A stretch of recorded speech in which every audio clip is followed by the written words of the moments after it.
السلام علیکم ورحمۃ اللہ وبرکاتہ۔ دوستو، آج کے ویڈیو میں لے کر کے آئے ہیں حضور صلی اللہ علیہ وسلم کی معراج شریف کا واقعہ۔ تو آپ اس ویڈیو میں بنے رہیے کیونکہ یہ ویڈیو بہت ہی خاص ہونے والا ہے۔ دوستو، اس ویڈیو میں کچھ ایسی جانکاریاں لے کر کے آئے ہیں جو شاید آپ نہیں جانتے ہوں، تو آپ بنے رہیے اس ویڈیو میں دوستو۔ تو آئیے شروع کرتے ہیں آج کا واقعہ۔ قصص الانبیاء میں لکھا ہوا ہے، معراج شریف سے متعلق تفصیل بخاری و مسلم میں نقل کی گئی مشہور اور مقبول روایتوں کا مجموعی بیان یہ آپ کے سامنے پیش کیا جا رہا ہے۔ نبی اکرم صلی اللہ علیہ وسلم نے ایک صبح ارشاد فرمایا، پچھلی رات میرے خدا نے مجھ کو اپنے خاص مزد و شرف میں نوازا، جس کی تفصیل یہ ہے کہ پچھلی رات جب کہ میں سو رہا تھا، رات کے ایک حصے میں جبریل آئے اور مجھ کو جگایا۔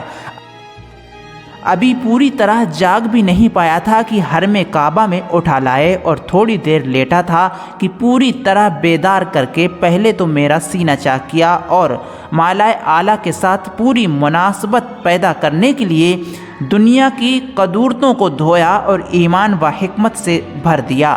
اس کے بعد حرم کے دروازے پر لایا گیا اور وہاں جبریل نے میری سواری کے لیے خچر سے کچھ چھوٹا جانور براق پیش کیا جو سفید رنگ کا تھا۔ جب میں اس پر سوار ہو کر روانہ ہوا تو اس کی ہلکی چال کا حال یہ تھا کہ نگاہ کی حد اور رفتار کی حد برابر نظر آتی تھی کہ اچانک بیت المقدس جا پہنچے۔ یہاں جبریل کے اشارے پر براق کو مسجد کے دروازے کے اس حصے میں باندھ دیا جس سے بنی اسرائیل کے نبی مسجد اقصی کی حاضری پر اپنی سواریاں باندھا کرتے تھے، اور جو اس وقت یادگار کے طور پر قائم تھا۔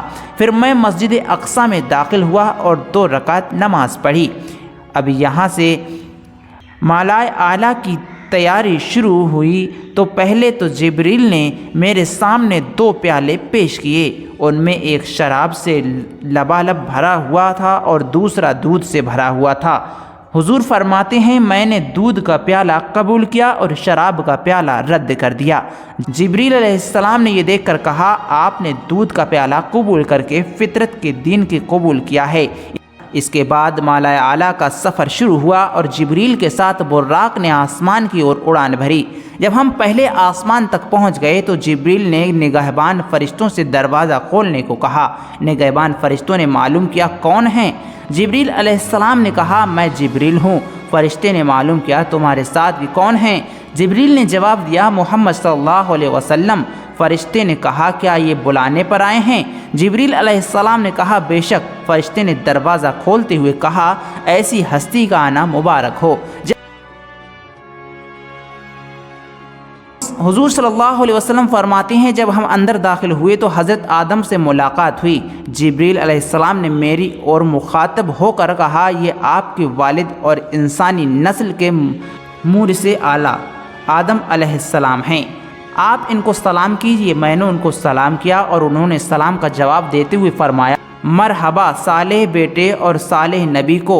اس کے بعد دوسرے آسمان تک پہنچے اور پہلے آسمان کی طرح سوال و جواب ہو کر دروازے میں داخل ہوئے تو وہاں یحییٰ و عیسیٰ علیہ السلام سے ملاقات ہوئی۔ جبریل علیہ السلام نے ان کا تعارف کرایا اور کہا کہ آپ سلام میں پہل کیجئے۔ میں نے سلام کیا اور ان دونوں نے جواب دیتے ہوئے فرمایا، خوش آمدید اے برگزیدہ بھائی اور برگزیدہ نبی۔ پھر تیسرے آسمان پر پہنچ کر یہی مرحلہ پیش آیا، اور جب میں تیسرے آسمان میں داخل ہوا تو حضرت یوسف علیہ السلام سے ملاقات ہوئی۔ جبریل نے سلام میں پہل کرنے کے لیے کہا اور میرے سلام کرنے پر یوسف علیہ السلام نے بھی سلام کے جواب کے بعد یہی کہا، خوش آمدید اے برگزیدہ بھائی اور برگزیدہ نبی۔ اس کے بعد چوتھے آسمان پر اس سوال کے ساتھ حضرت ادریس علیہ السلام سے ملاقات ہوئی، اور 5ویں آسمان پر حضرت ہارون سے، اور 6ٹھے آسمان پر حضرت موسیٰ علیہ السلام سے اسی طرح ملاقات ہوئی۔ لیکن جب میں وہاں سے روانہ ہونے لگا تو حضرت موسیٰ علیہ السلام روحاں سے ہو گئے۔ جب میں نے وجہ معلوم کی تو فرمایا، مجھے یہ رشک ہوا کہ اللہ کی زوردار حکمت نے ایسی ہستی کو جو میرے بعد بھیجی گئی یہ شرف دے دیا کہ اس کی امت میری امت کے مقابلے میں کئی گنا جنت کا فیض حاصل کرے گی۔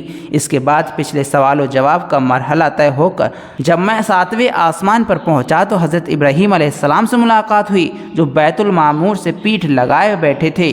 جس میں ہر دن 70,000 نئے فرشتے عبادت کے لیے داخل ہوتے ہیں۔ انہوں نے میرے سلام کا جواب دیتے ہوئے فرمایا، مبارک اے میرے برگزیدہ بیٹے اور برگزیدہ نبی۔ یہاں سے پھر مجھے سدرۃ المنتہا تک پہنچایا گیا۔ یہ سدرۃ المنتہا کیا ہے؟ آپ کے من میں یہ کبھی نہ کبھی سوال ضرور آیا ہوگا، تو بتا دوں کہ ہماری بول چال میں یہ ایک پیڑ ہے، اور یہ بیری کا پیڑ ہے جس کا پھل بیر کافی بڑا ہوتا ہے اور اس کے پتے ہاتھی کے کان کی طرح چوڑے ہیں۔ اس پر اللہ کے فرشتے جگنو کی طرح بے تعداد چمک رہے تھے، اور خدا کی خاص تجلی نے اس کو حیرت ناک طور پر روشن اور کیف والا بنا دیا تھا۔ اسی سفر میں حضور فرماتے ہیں، میں نے 4 نہروں کا بھی معائنہ کیا۔ ان میں سے 2 ظاہر نظر آتی تھیں اور 2 باطن میں رہ رہی تھیں، یعنی 2 نہریں جن کا نام نیل اور فرات ہے دنیا کے آسمان پر نظر پڑیں، اور 2 نہریں جنت کے اندر موجود پائیں۔ اور ان سب چیزوں کے دیکھنے کے بعد محمد صلی اللہ علیہ وسلم کو شراب یعنی خمر اور دودھ اور شہد کے پیالے پیش کیے گئے، اور حضور فرماتے ہیں، میں نے دودھ کو قبول کر لیا۔ اس پر جبریل نے مجھے بشارت سنائی کہ آپ نے دین فطرت کو قبول کیا، یعنی جو ہر قسم کی قدرتوں سے پاک اور اشفاق ہے، عمل میں میٹھا اور خوشگوار ہے، نتیجے میں حد درجہ مفید اور احسن ہے۔ پھر اللہ تعالیٰ کا خطاب ہوا کہ تم پر رات و دن میں 50 نمازیں فرض قرار دی گئیں۔ حضور فرماتے ہیں، جب میں ان اسرار الہی کے دیکھنے سے فارغ ہو کر نیچے اترنے لگا تو بیچ میں حضرت موسیٰ علیہ السلام سے ملاقات ہو گئی۔ انہوں نے معلوم کیا، معراج کا کیا تحفہ لائے ہو؟ میں نے کہا 50 نمازیں۔ انہوں نے فرمایا، تمہاری امت اس بھاری بوجھ کو سہ نہ سکے گی، اس لیے واپس جائیے اور کم کرنے کی درخواست کیجیے، کیونکہ میں تم سے پہلے اپنی امت کو آزما چکا ہوں۔ چنانچہ اللہ کے دربار میں حاضر ہوئے اور اللہ کی اور سے 5 نمازوں کی کمی ہو گئی۔ موسیٰ تک لوٹ کر آئے اور انہوں نے پھر اصرار کیا کہ اب بھی زیادہ ہیں اور کم کراؤ، اور حضور فرماتے ہیں، میں اسی طرح کئی بار آتا جاتا رہا، یہاں تک کہ صرف 5 نمازیں رہ گئیں، مگر موسیٰ مطمئن نہ ہوئے اور فرمایا کہ میں بنی اسرائیل کا کافی تجربہ اور ان کی اصلاح کر چکا ہوں، اس لیے مجھے اندازہ ہے کہ آپ کی امت یہ بھی نہ برداشت کر سکے گی، اس لیے کم کرنے کے لیے اور کہیے۔ تب حضور فرماتے ہیں، میں نے کہا اب عرض کرتے ہوئے شرم آتی ہے، میں اب راضی اور رضا اور فیصلے کے سامنے سر نیاز جھکاتا ہوں۔ جب میں یہ کہہ کر چلنے لگا تو ندا آئی، ہم نے اپنا فرض لاگو کر دیا اور اپنے بندوں کے لیے کمی کر دی، یعنی اللہ کی مشیت پہلے ہی یہ فیصلہ کر چکی ہے کہ محمد صلی اللہ علیہ وسلم کی امت پر ادا کے طور پر اگرچہ 5 نمازیں فرض رہیں گی، مگر ان کا اجر و ثواب 50 ہی کے برابر ہوگا، اور یہ کمی ہمارا فضل و کرم ہے۔ انہی روایتوں میں ہے کہ حضور فرماتے ہیں، میں نے جنت و جہنم کو بھی دیکھا اور پھر دیکھنے کی تفصیل بھی نقل کی گئی ہے۔ کیا معراج میں نبی اکرم صلی اللہ علیہ وسلم نے ذات اقدس کے جمال جہاں آرا کو بے پردہ دیکھا؟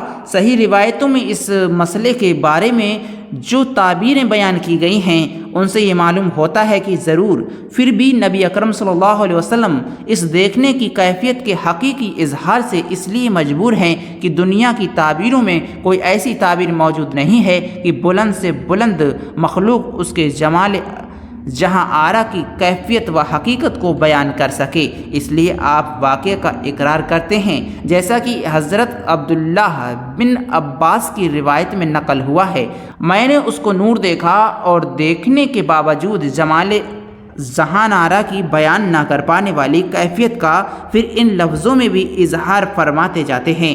دوستو، آپ اسے لائک اور چینل کو سبسکرائب ضرور کر دیجئے یدی آپ کو یہ واقعہ پسند آیا ہے۔ دوستو، پھر ملیں گے ایک اچھی سی ویڈیو کے ساتھ، تب تک کے لیے اجازت دیجیے، خدا حافظ۔